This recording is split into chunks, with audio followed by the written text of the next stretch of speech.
네, 우리 함께 보실 말씀, 우리 마태복음 17장 45절에서 50절의 말씀입니다. 우리 함께 읽도록 하겠습니다. 제6시로부터 온 땅에 어둠이 임하여 제9시까지 계속되더니 제9시쯤에 예수께서 크게 소리질러 이르시되 엘리 엘리 라마 사박다니 하시니 이는 곧 나의 하나님 나의 하나님 어찌하여 나를 버리셨나이까 하는 뜻이라.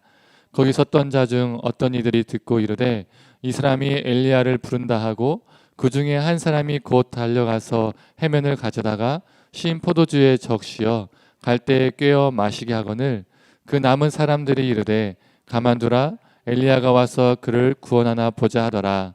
예수께서 다시 크게 소리 지르시고 영혼이 떠나시니라. 아멘. 네, 제 아내를 아시는 분들은 다 이렇게 아내의 웃음을 한번 보신 적 있으실 텐데 제 아내가 웃을 때 눈이 이렇게 초승달처럼 이렇게 바뀝니다. 이렇게 웃을 때 이렇게 좀 이쁘죠. 제가 봤을 땐 그렇습니다. 그래서 처음에는 제가 제 아내의 눈을 보고 제 아내가 애교가 참 많은 사람인 줄 알았습니다. 제가 과한 애교는 별로 안 좋아하는데 적당한 애교는 좋아합니다. 그런데 알고 보니까 애교가 전혀 없는 거예요. 장모님이 예전에 뭐라고 하셨냐면 내가 분명히 딸을 낳았는데 아들처럼 무뚝뚝하고 애교도 없어서 재미가 없다. 이렇게 농담 반 진담 반으로 이렇게 말씀하신 적이 있습니다. 그런데 제 아내가 갑자기 애교가 많아질 때가 있습니다.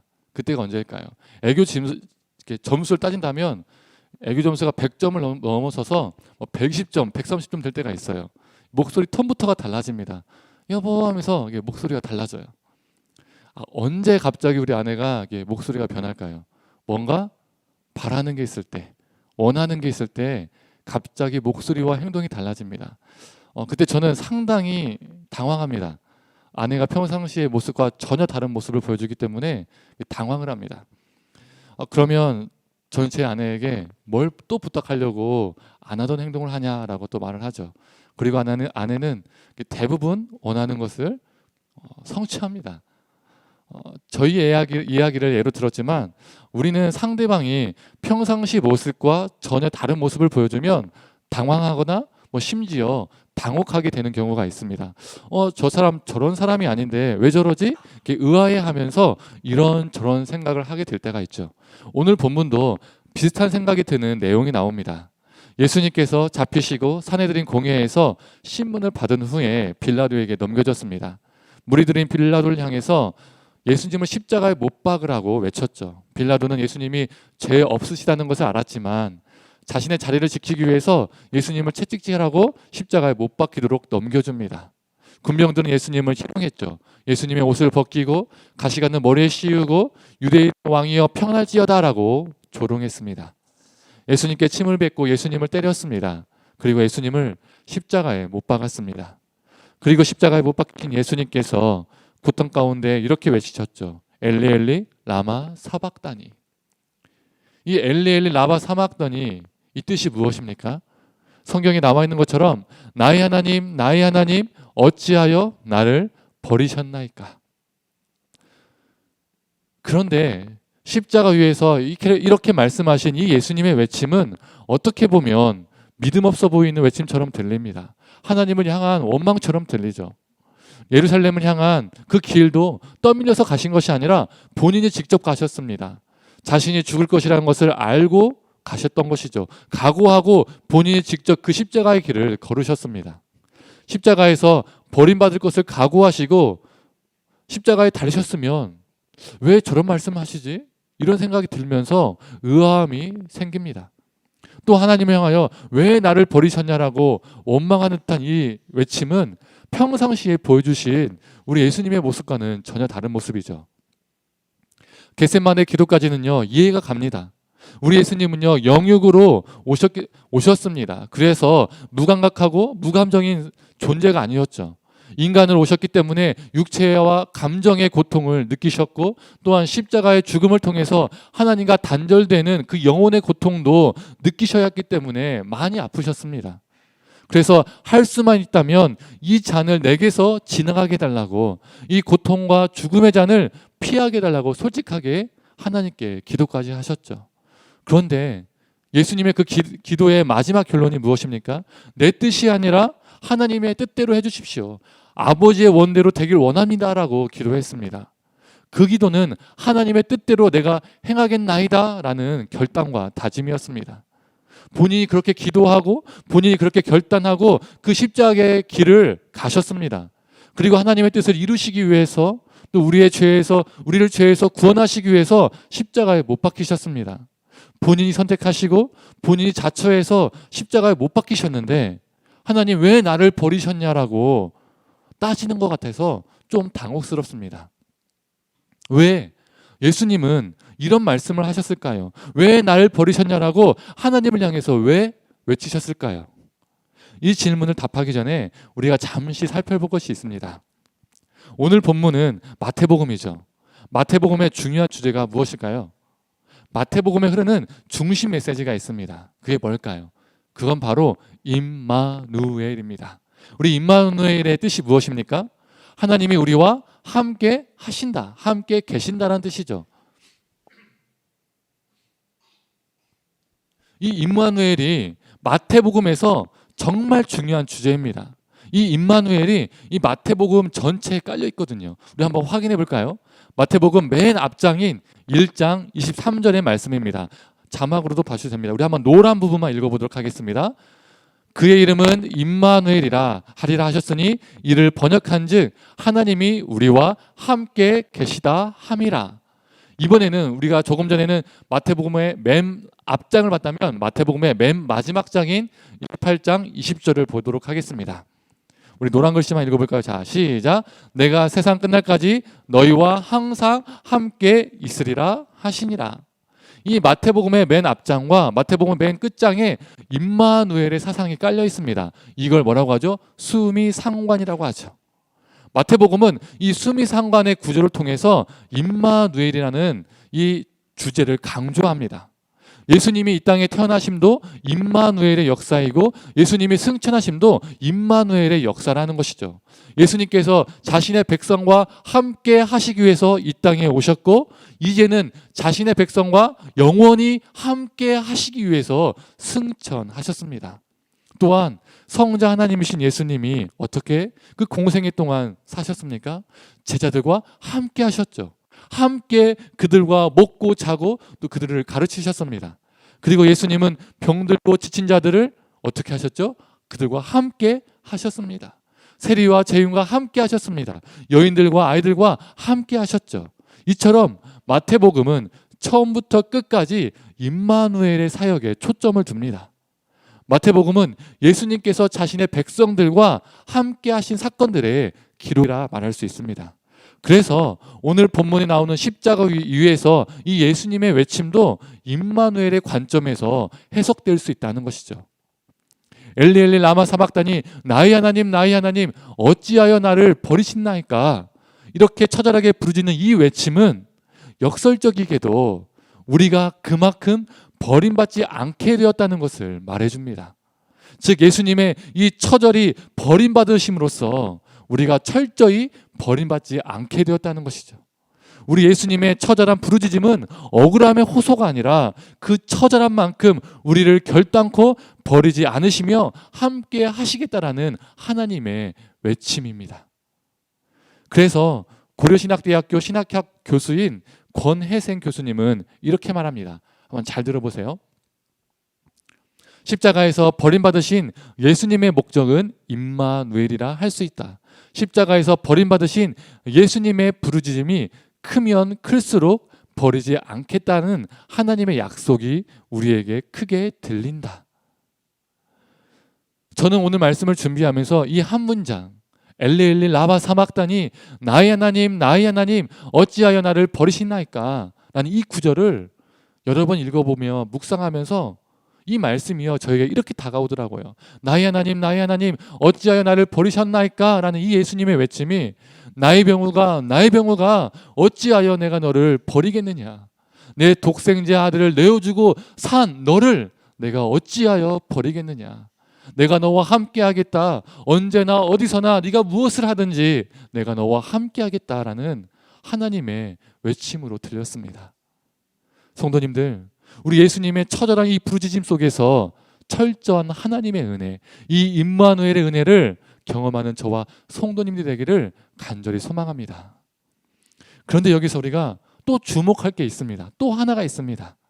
그 당시 십자가 밑에서 이 예수님의 외침을 육성으로 들었던 사람들, 또는 복음서를 통해서 이 예수님의 부르짖음을 읽게 된 초대교회 성도님들, 그래서 그들은 이 엘레 라마 사박단이 이 예수님의 부르짖음을 듣고 떠올릴 수밖에 없었던 말씀이 있었습니다. 그게 어떤 말씀일까요? 바로 시편 22편의 말씀입니다. 제가 이 시편 22편 1절 전반부만 한번 읽어보겠습니다. 자막으로 나와 있습니다. 내 하나님이여, 내 하나님이여, 어찌 나를 버리셨나이까? 우리 예수님께서 말씀하셨던, 십자가 위에서 말씀하셨던 그 말씀과 똑같죠. 이 시편 22편은요 다윗의 시입니다. 이 시편은 다윗의 처절한 외침으로 시작합니다. 하나님 왜 나를 버리셨냐고, 왜 내게 응답하지 않으시냐고, 왜 잠잠하시냐고, 내가 조롱거리와 비방거리가 되었는데 왜 가만히 계시냐라고 하나님을 향해서 처절하게 외칩니다. 이 시편 22편은요 오늘 본문 마태복음 27장과요 매우 밀접한 관계가 있는 본문입니다. 왜 그럴까요? 우리 마태복음 27장 35절을 한번 읽어보도록 하겠습니다. 자, 자막에 나와 있습니다. 그들이 예수를 십자가에 못 박은 후에 그 옷을 제비 뽑아 나누고, 우리 시편 22편 18절로 넘어가 볼까요? 자, 한번 읽어보겠습니다. 내 겉옷을 나누며 속옷을 제비 뽑나이다. 마태복음에서도요 오늘 옷을 제비 뽑는 이야기가 나오고 시편에서도 옷을 제비 뽑는 이야기가 나옵니다. 옷을 제비 뽑아서 조롱거리로 만드는 것이죠. 우리 다시 마태복음 오늘 본문 27장 39절을 읽어보도록 하겠습니다. 지나가는 자들은 자기 머리를 흔들며 예수를 모욕하여. 또 이번에 시편 22편 7절을 읽어보도록 하겠습니다. 나를 보는 자는 나를 비웃으며 입술을 삐죽거리며 머리를 흔들며 말하되. 마태복음에서도 조롱하는 자들이 예수님을 모욕하며 머리를 흔들었습니다. 시편에서도 조롱하는 자들이 다윗을 모욕하며 머리를 흔들었습니다. 우리 다시 마태복음 27장 43절을 한번 읽어보도록 하겠습니다. 그가 하나님을 신뢰하니 하나님이 원하시면 이제 그를 구원하실지라. 그의 말이 나는 하나님의 아들이라 하여도다 하며. 또 우리 시편 22편으로 돌아와 볼까요? 시편 22편 8절의 말씀입니다. 그가 여호와께 의탁하니 구원하실 걸, 그를 기뻐하시니 건지실 걸 하나이다. 이게 무슨 말이냐면 마태복음에서는 사람들이 예수님을 향해서 제가 자신이 하나님의 아들이라고 했어. 그러면 하나님이 그를 구원하시는가 한번 보자. 이렇게 조롱하고 있습니다. 그리고 시편에서는 사람들이 다윗을 향해서 하나님이 그를 구원하시는가 보자라고 하며 조롱하고 있다는 거죠. 한눈에 보기 쉽게 표를 한번 만들어 봤습니다.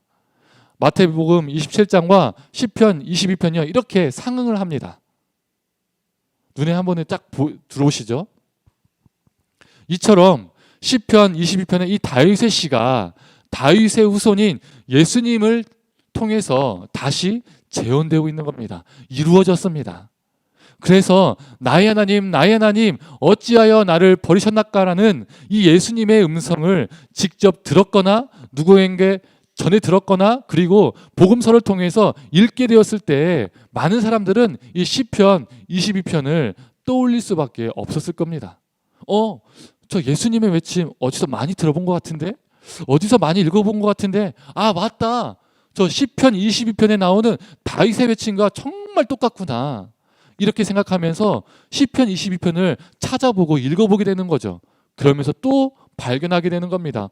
저 외침만 나의 하나님, 나의 하나님 어찌하여 나를 버리셨나이까 이것만 똑같은 것이 아니라 시편 22편과 정말 여러 곳이 정말 똑같구나 이렇게 발견할 수밖에 없는 거예요. 지금 우리가 똑같은 것을 발견하게 된 것처럼 말이죠. 오늘 본문 마태복음 27장 47절을 보면 십자가에서 예수님이 이 시편 22편을 인용하여 외치셨을 때 영적으로 무감각한 사람들은 예수님이 엘리야를 부르냐? 이렇게 조롱한 사람들도 있습니다. 엘리 엘리 라바 사박다니 하니까 엘리야랑 발음이 비슷하잖아요. 그러니까 저 예수가 엘리야를 부르는가 보다라고 생각하는 사람들이 있었다는 겁니다. 그러나 십자가 밑에서 어떤 사람들은 이 예수님의 처절한 외침을 들으며 시편 22편을 떠올렸을 겁니다. 바로 십자가 현장에서는 못 떠올렸을지는 몰라도 어느 순간 떠올렸겠죠. 또한 마태복음을 읽었던 그 당시 초대교회 성도들도 이 시편 22편 말씀이 예수님을 통해서 재현되고 있음을 발견하게 되었을 겁니다.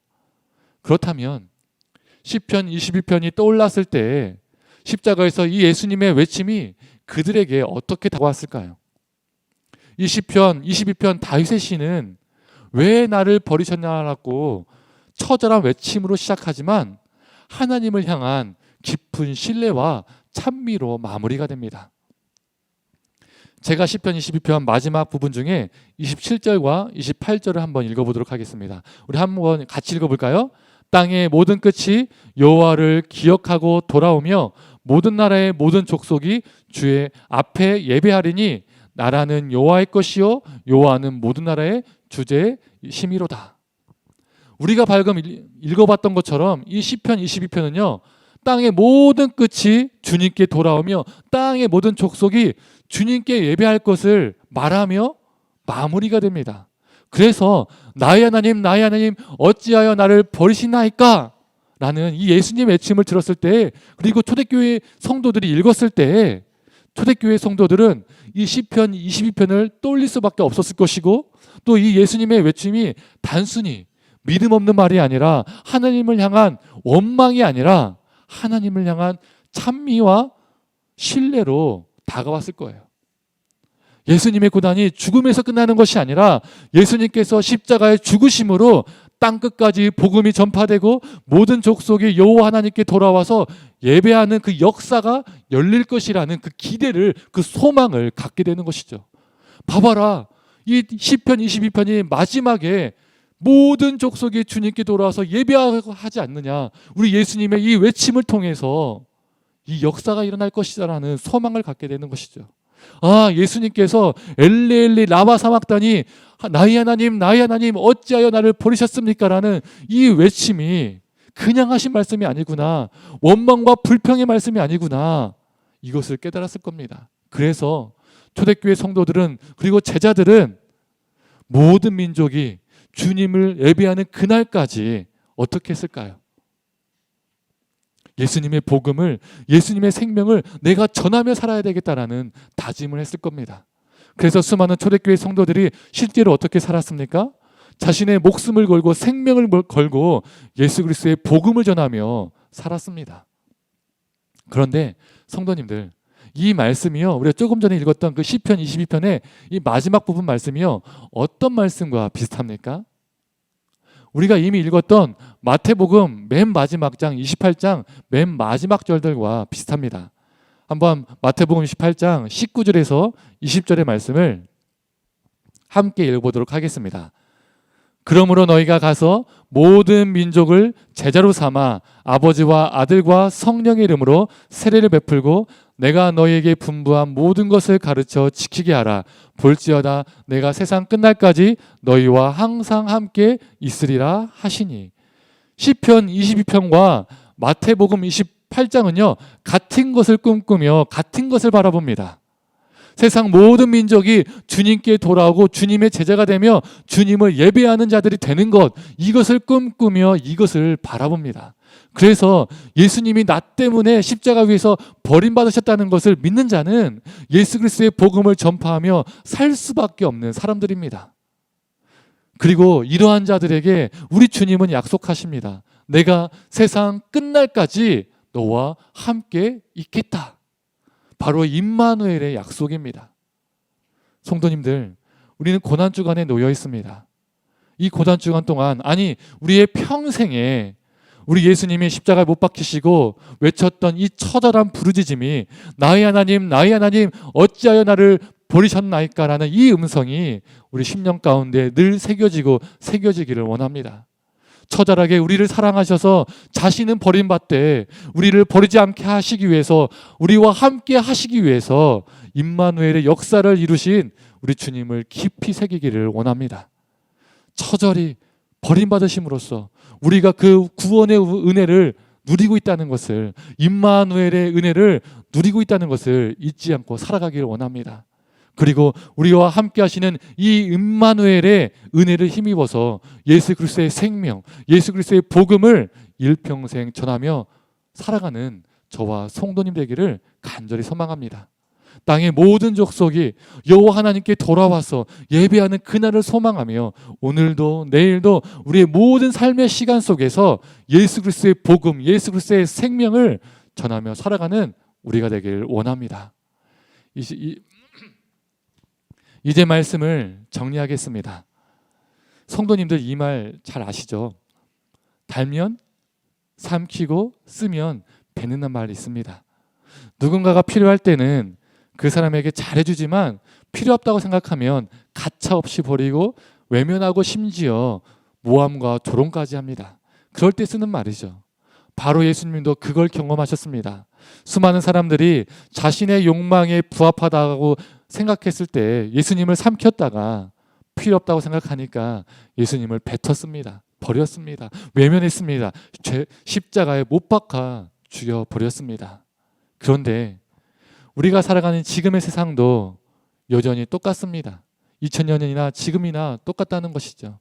세상은 여전히 배신이 난무하고 모함과 조롱이 넘쳐납니다.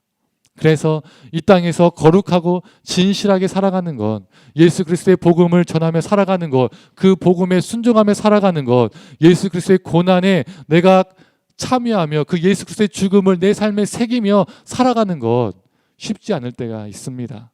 어려움을 당하고요, 오해를 받고요, 정말 속된 말로 뒤통수를 맞을 때도 있습니다. 그런데 그때마다 우리가 바울의 고백을 떠올렸으면 좋겠습니다. 고린도후서 4장 8절에서 10절의 말씀입니다. 우리가 사방으로 우겨쌈을 당하여도 쌓이지 아니하며 답답한 일을 당하여도 낙심하지 아니하며 박해를 받아도 버림받지 아니하며 거꾸로뜨림을 당하여도 망하지 아니하고 우리가 항상 예수의 죽음을 몸에 짊어짐은 예수의 생명이 또한 우리 몸에 나타나게 하려 함이라.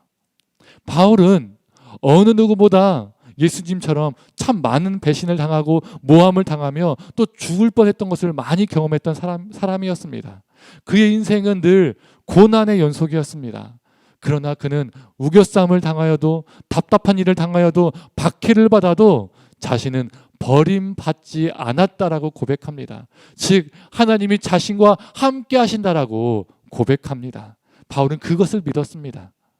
그래서 고난 속에서 항상 예수의 죽음을 자신의 삶에 짊어지고 예수의 생명을 나타내고 전하며 살았습니다.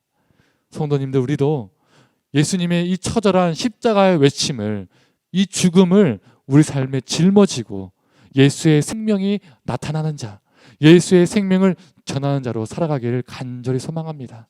그 순간마다 우리 하나님이 우리와 함께 하십니다. 이 시간 함께 찬양하고 기도하도록 하겠습니다.